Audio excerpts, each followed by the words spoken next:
Are you a fantasy football player looking for an edge in 2023? Well, if so, you're in the right place. Today, we'll discuss 7 rookies before they break out, from wide receivers with rare speed and size to the cheat code running backs. Simply put, if you want to stay ahead of your league mates, this video will help you. And it starts with the Ole Miss wide receiver in Jonathan Mingo. He was the second most athletic wide receiver at the combine. You can see right here his RAS score, relative athletic score, 9.86 out of a possible 10. That's how good this guy was. He displayed top 5% speed of all time at the wide receiver position while being 226 pounds. But there are some issues. Mingo mostly relied on his strength in college because his route running is a total question mark. But as you can see from the player profiler stats right here, he had a 24% target share his final year. So the strength, the bully ball, was enough in college, but will it be in the NFL? Well, right now, more and more teams are showing interest as the pre-draft process goes on. So it looks like it's not that much of a concern, because as you can see from the Rookie Watch tweet right here, 7 teams, Falcons, Ravens, Panthers, Bears, Cowboys, Patriots, and Steelers, have already had a meeting with Mingo. So there's some serious interest. And there's a big reason for this. They love his unteachable traits, that size, 226 pounds, and speed combination. Some scouts are saying that NFL GMs are seeing a little AJ Brown, DK Metcalf in him because of those traits. He's currently projected to go in the 2nd or 3rd round, as you can see right here. If he's a top 100 pick, that is going to leave a lot of upside for him in fantasy, and a wide receiver that you should definitely know before he breaks out, one of the few big wide receivers in this class. Next up is a running back out of Illinois, and that is Chase Brown, who is a great prospect. He also posted a great relative athletic score, a 9.8 out of 10, and as you can see right down here, his speed is elite. It's actually top 10% of all time at the running back position. He had the 3rd best athletic score in this class amongst running backs. But that's not all, because he was very productive in college and he was trusted by his team in Illinois. Check out his overall opportunities, his attempts right here and his receptions right here. Every single game last year in 2022, he had 20 plus. He started the year off with 20, and then it goes down 29, 23, 33, 33, a 41 carry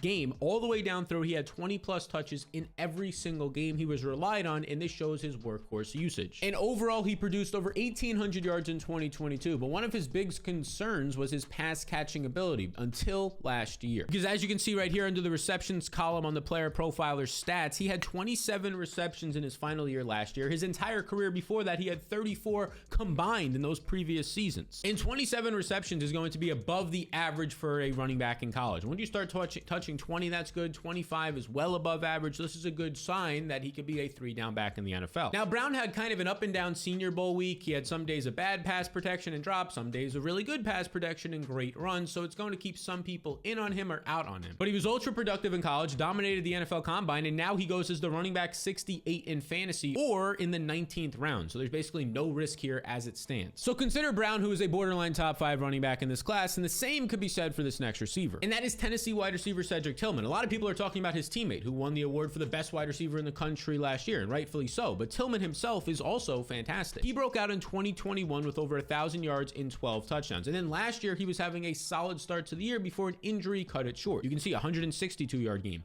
81-yard game, and 2 scores was his final game before injury. But lucky for him, the most recent intel that we have on him, the NFL Combine, was great. He outproduced what a lot of people thought of him. As you can see from the player profile workout metrics right here, he had a well above average speed score, 79th percentile. Anything above 50% is great. Anything above 70% starts to become really dang good to great. And his burst as well at 79th percentile was good. So he has the speed and he has the explosiveness. And oh yeah, he's 6'3" and 213 pounds. So he also has that size, which not a lot of guys in this class have. Now, there is one big concern with Cedric Tillman, and that's that he broke out at 21.5 years old, which is actually bottom 20% of all time and usually leads to a higher rate of busting in the NFL. We haven't seen a lot of wide receivers have fantasy success with that late of a breakout unless they get higher draft capital. And right now, Tillman is projected to be a 3rd round pick, but there's a chance that we could see him go in the 2nd round. Overall, on all the projections and the mock drafts out there right now from all the NFL insiders and all the people plugged into the league, believe he's going to go 68th overall, which is right at the beginning of the 3rd round. If he can get some 2nd round capital here, this bodes really well for his potential upside in the league. And it makes sense that this could happen because of what we said. We saw the production. We saw that he's still athletic. He has the burst and the speed. So some people are going to fall in love with that. And little by little, more teams are going to fall in love with Sean Tucker after his pro day because the running back out of Syracuse checks a lot of boxes. Let's start with his player profile or workout metrics right here. He has top 10% speed, the 40 of all time, and he is insanely strong. He put up 28 reps on the bench press, 95th percentile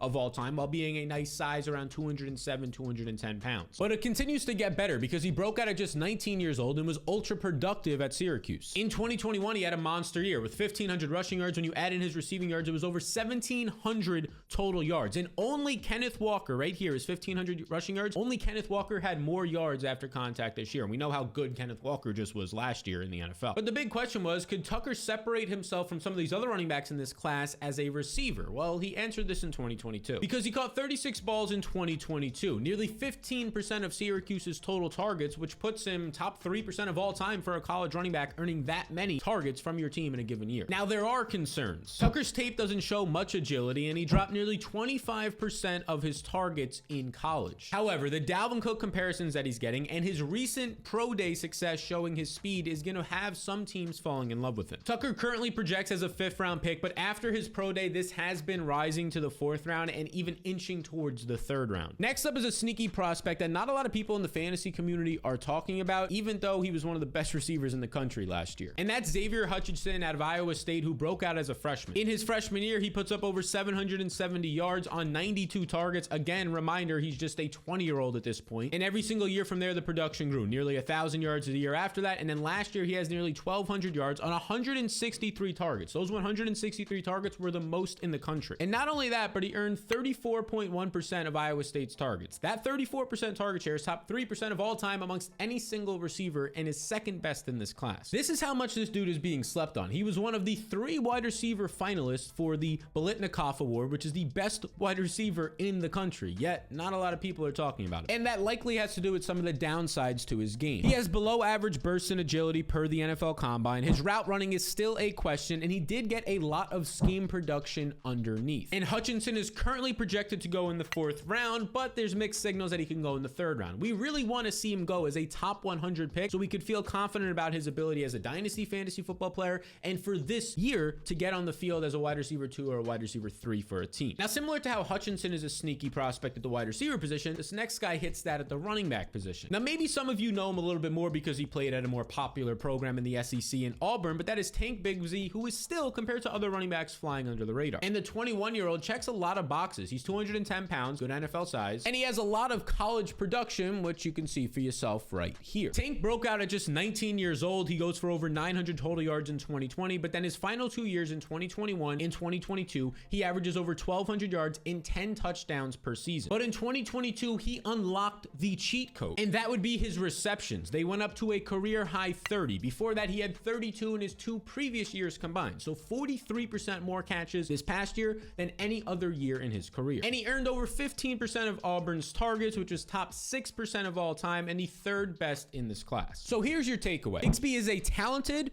versatile running back with 3 down upside. His profile resembles guys like Cam Akers and DeMarco Murray, and he's currently projected to go in round 3 or 4 of the NFL draft. Now, this wide receiver prospect is likely one that you've heard of because he's been gaining steam ever since the year ended because he's an ultra productive receiver, Zay Flowers, out of Boston College. Just how productive is he? Well, according to Player Profiler's Dominator rating, 47% of his team's production on offense, the overall production, the touchdowns, the yardage, the receptions, went to this guy, Zay Flowers. And what this translated to last year was 124 total targets, a great number in its own right, but it was 81 more. The next closest guy had 43 targets, 81 more than anybody else on Boston College last year. He knows how to get open. Now, here's the issue. Flowers is a smaller wide receiver. At the combine, he weighed in at 5'9" and 182 pounds. And a lot of people think he's probably closer to 175 pounds and bulked for the combine. Plus, he's a slightly older prospect, turning 23 in September, which is not the biggest issue, but slightly a concern. But these concerns can all potentially